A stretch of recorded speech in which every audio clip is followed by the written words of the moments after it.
बिहार से लैब करके एक व्यक्ति को यहाँ पे चेयरमैन लगाया जो हमारी भाषा नहीं समझते, जिसको हमारे कल्चर का पता नहीं।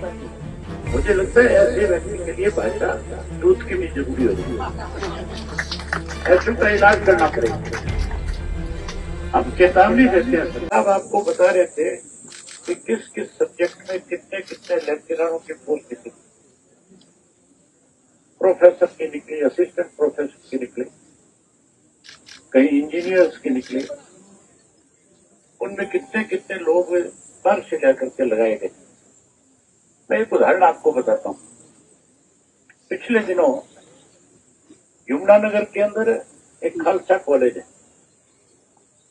और करनाल में भी खालसा कॉलेज। दोनों सोसाइटियां जो उस कॉलेज को चलाने वाले हैं, उनके जो चेयरमैन है वो मेरे जानने वाले। एक का तो प्रिंस है और एक का सानी है। हमारे जब साथियों को इस बात का पता लगा कि मेरे मिलने वाले लोग हैं, पंजाबी के असिस्टेंट प्रोफेसर की पोस्टें थी, जो अभी बताया गया था कि 10 में से 9 बार के लगा दी, और मेरे पास से 10-12 लोगों ने सिफारिश करी कि मेरा बेटा पढ़ा लिखा है, नेट क्लियर है, पीएचडी है, आप उसकी सिफारिश करो, पंजाबी का असिस्टेंट प्रोफेसर लग जाएगा।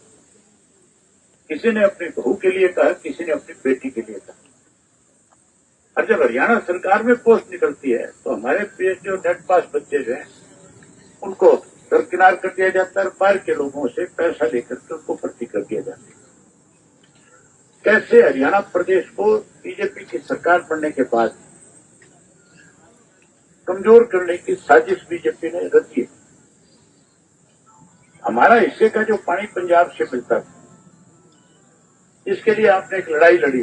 जब भाखड़ा का पानी आपका कम कर दिया गया था, 3000 की शिप पे लाकर के छोड़ दिया था 9000 की शिप पानी को, तो केवल आपकी पार्टी ने लड़ाई लड़ी थी, बाकी सब तो घर बैठे थे।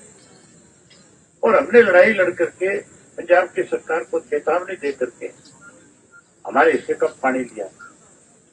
अब आने वाले समय में आपको आपके हिस्से का पानी ना मिले, उसके लिए भाखड़ा का बोर्ड बना हुआ है, जिसको बीबीएमबी का बोर्ड कहा जाता है, भाखड़ा मैनेजमेंट बोर्ड।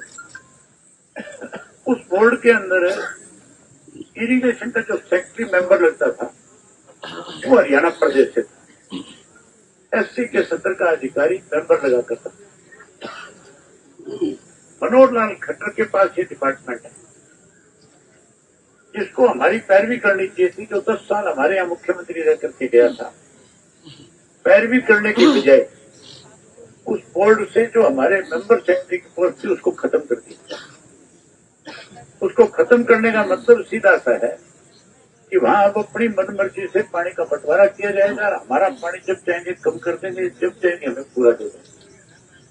हमें रोज उस पानी के लिए सड़कों पे खड़ा रहना पड़ेगा, रोज लड़ाई लड़नी पड़ेगी। ये तो थी किसान को कमजोर करने का एक तरीका निकाला।